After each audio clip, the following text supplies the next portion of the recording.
What if you never had to commute again? You never had to sit in a meeting or be stuck in a cubicle all day. That's exactly the opportunity that we're gonna be talking about today. So I've got 4 work from home jobs that aren't just flexible, they have income ceilings that most traditional careers will never touch, and they don't need a degree. And some of them take 90 days to get going, but every single one of them you can do in your pajamas and you can get started right away. My name's Austin Zabak, and I've built multiple 7- and 8-figure businesses across multiple different industries, including real estate, pest control, and a couple of others. And if you get any value from today's video, do me a huge favor, just smash that like button right there. It would really help me out a ton, and it would get this video in front of more people who need to see it. So let's go ahead and get into it. And the first one that we're gonna talk about today is life insurance. If you've never considered selling life insurance, then just stay with me for just a second, because the income here surprises most people. This is one of the most underrated remote income paths available right now, and it is hiding behind a reputation for being old-fashioned. But I'm telling you, those days are gone. The average life insurance agent in the United States earns just under $90,000 a year, according to ZipRecruiter. And the top 10% are clearing close to $140,000 a year. And this is a job that is 100% remote, and you do not need a degree. So here's how it works. All you gotta do is you gotta get licensed in the state that you live in. Now, most people, what they'll do is they'll study for a week or two, they'll go ahead and they'll take the test online, and then of course they become licensed in the insurance industry. After that, you're really selling a lot of life and final expense policies to clients over the phone or on a video call. And what most people don't know about this industry is there are really 2 types of agents. You have captive agents that work for a captive company, okay? Think like State Farm or Allstate.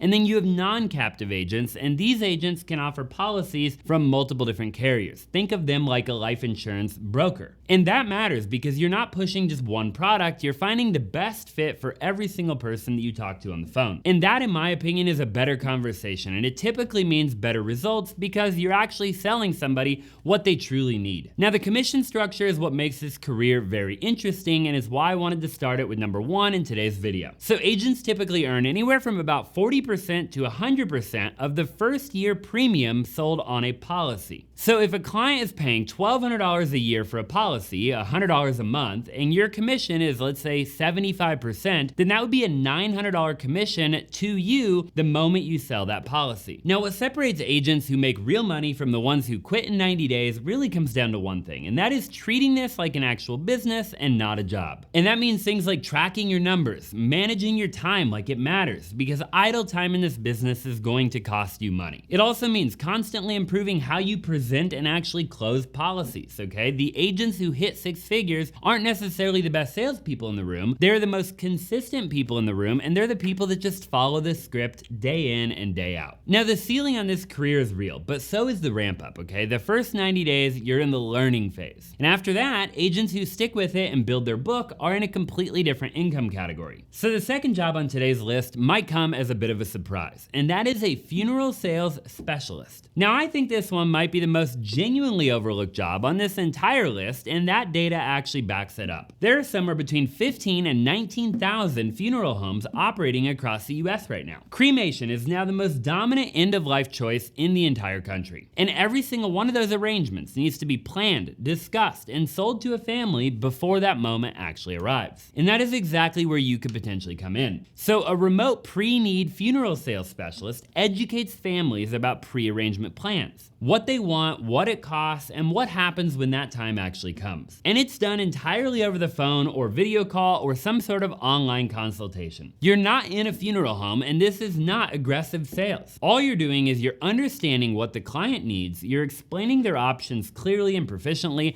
and you're helping them make a decision that they've already decided that they want to make. So the product here sells itself, right? You're in front of the right person, and you're talking to somebody that needs what you're selling. All you gotta do is just really have a conversation that a lot of people are trying to avoid. ZipRecruiter shows average annual pay ranging anywhere between $66,000 to over $100,000 depending on the role. And some positions are posted at about $159,000, fully remote, and pretty much commission-based. And the experience here is really simple. Obviously, you don't need a degree, and most roles are looking for a background in retail sales or in insurance. Somebody with strong communication skills is probably the most important thing that you could have. And the fact is, the baby boomer generation, 73 million people, by the way, is moving through their late 60s and 70s right now. The demand for end-of-life planning is not slowing down, and most people in sales avoid this industry entirely because of the subject matter. And that is exactly why the competition is extremely low and the pay is extremely high. So getting into number 3 on the list, and I can speak to it because I've actually done it myself for over a decade now, and that is being a real estate agent. Now let me tell you the version of real estate agent income that nobody online is talking about, because there are two very different ways to do the job. Okay, so version number 1 and the version that you've probably thought of, right? You get licensed, you hang your license at a brokerage, and then you spend the next 12 months cold calling, door knocking, and begging people to work with you. You're probably sitting a bunch of open houses, and you're doing a bunch of different stuff that is really boring and not paying you any money. And that's why most agents in that model earn under $10,000 in their first 2 years. According to NAR, 87% of real estate agents actually fail within their first 2 years, and again, it's because people are doing it the wrong way when they get started. So let's get into version 2, and version 2 is completely different. In version 2, you join a team, okay? Now that team's obviously with a brokerage, but instead of just joining a brokerage as a solo agent, you actually join a team. And what you're looking for in a team is a team that provides leads, okay? Now particularly, I would be looking for a team that provides Zillow leads. There's a handful of teams across the US. Depending on what market you're in, I guarantee you there's a team that has access to Zillow leads. Now, with Zillow leads, the team has to give those to their agents, okay? If that team didn't have any agents, then Zillow wouldn't be partnered with that team. Okay, so on my team, Space Real Estate, we have Zillow leads. We're actually the #1 Zillow lead provider in the state of Arizona. So with these leads, they're very, very high intent, okay? A buyer is online. They're sitting on their couch, they're searching for homes. They found a home that they wanna see and that they probably are gonna love. Now, all they do is they put their information in on Zillow, and that lead goes directly to an agent on our team. That agent gets a phone call, okay, a live transfer phone call, and all they have to do is answer their phone, set up a showing appointment, go show the house, and then if that client likes that property, all they gotta do is write a contract and close the deal. So think about that for a second. You're not having to do an open house. You're not cold calling people. You're not prospecting people. You're not posting on your Facebook,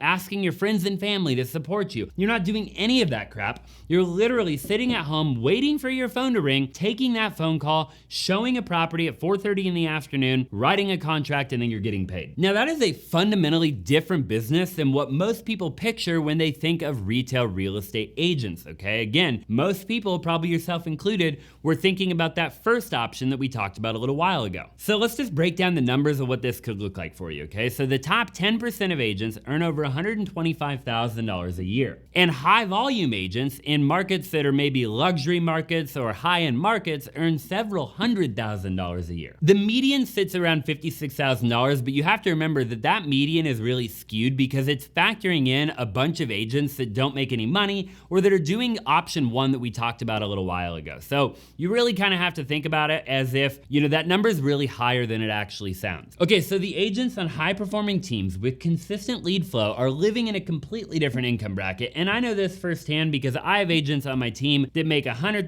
$200,000, $300,000 a year every single year like it is absolutely nothing. So to get your license in real estate, depending on where you live, it's pretty similar to getting a life insurance license. You're looking at a few $100s, you gotta study for maybe a week or two, and then you take an exam. Okay, once you pass that exam, you could be licensed within a matter of probably 2 to 3 weeks tops, again, depending on the market you live in. Now, if you happen to live in one of the markets that my team operates in, we actually have Zillow leads in every single market that we are in. So we're actually in Houston, we're in Phoenix, and we're in San Diego, California. Okay, so if you're in one of those markets, then this could be a great option for you. But again, if you're not in one of those markets, you're just gonna be looking for a team that runs and operates just like mine. Okay, the last one on the list, and this has the highest ceiling potential on the entire list, and it also is one of the ones with the most noise around it. So I'm gonna give you the real version of it, and that is a high ticket closer. Okay, so a high ticket closer is a remote sales job, right? You see people probably on your Instagram doing this all day long. They're in Bali, Indonesia, and they got their laptop and they're making a bunch of money. So all you're really doing is you're getting on phone calls and video calls with warm, pre-qualified prospects, and then you're closing them on a high ticket or high value offer. We're talking about things like coaching programs, consulting packages, masterminds, SaaS products, and real estate education. And these offers are typically priced anywhere between like $5,000 and $50,000. Now, most of these roles pay anywhere from like 8 to 15% per closed deal. So on a $10,000 offer, that's anywhere from $800 to $1,500 every single time time you close the deal. So legitimate remote closer roles pay anywhere from $60,000 to over $200,000 a year based on close rate and call volume. Now let me tell you the honest truth about the industry, all right? The space is a little bit polluted, and you've probably seen that if you're on Instagram or TikTok at all. So for every real opportunity with a legitimate company that has pre-qualified leads, transparent commission structure, and actual product that delivers real value, there's probably a dozen Instagram ads from somebody selling a 5-day challenge that promises you to get rich quick, and it's a bunch of BS. And most of those are not real job opportunities. I'm just gonna be honest with you, okay? You gotta be really careful if you're gonna go with this one that you join and you align yourself with the right opportunity. So the real version of this job exists at actual companies that have legitimate offers that are providing legitimate value. Okay, so how do you actually vet to know that you're joining the right opportunity? So one of the questions I would be asking is there a base or is there a draw? Are the leads pre-qualified? Are you the closer or are you the setter? And is the offer something that you can verify the results? Like the people that are actually buying the offer, is there any proof that those very people are having real success on the back end? So another big piece of advice I would give you on this one is just to find an offer that you align with. You wanna make sure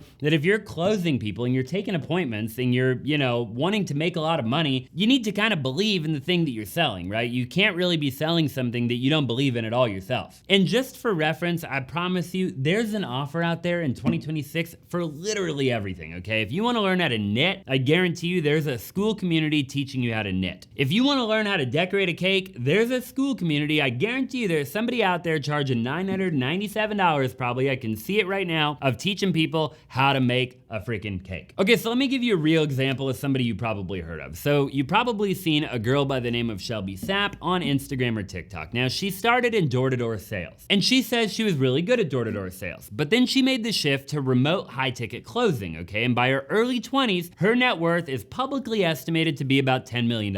She eventually built an academy, okay, called She Sells Academy. And all that really is a platform of a bunch of women. And essentially she shows women how to do exactly what we're talking about, how to find and identify an offer, and then how to align yourself with that particular company or person to be able to be a high ticket closer for that offer. So the takeaway here is to be able to separate the legitimate opportunities from the hype and from the opportunities that are most likely not benefiting anybody. And if you can do that and you're willing to get on calls, handle objections, and improve on your craft, this is one of the best uncapped remote income paths available today. So if you made it to the end of the video, I greatly appreciate you. It means the world to me. Make sure you like the video, subscribe if you haven't already. It would help me and my channel out a ton. And I just want to remind you that if you're in a job right now that you don't like, or you just want to make more money, or whatever the case may be, maybe you have an hour commute to work every day and you're just sick and tired of the commute, there is so much opportunity out there in 2026 to make real legitimate money. And all you really have to do is just put your head down, focus,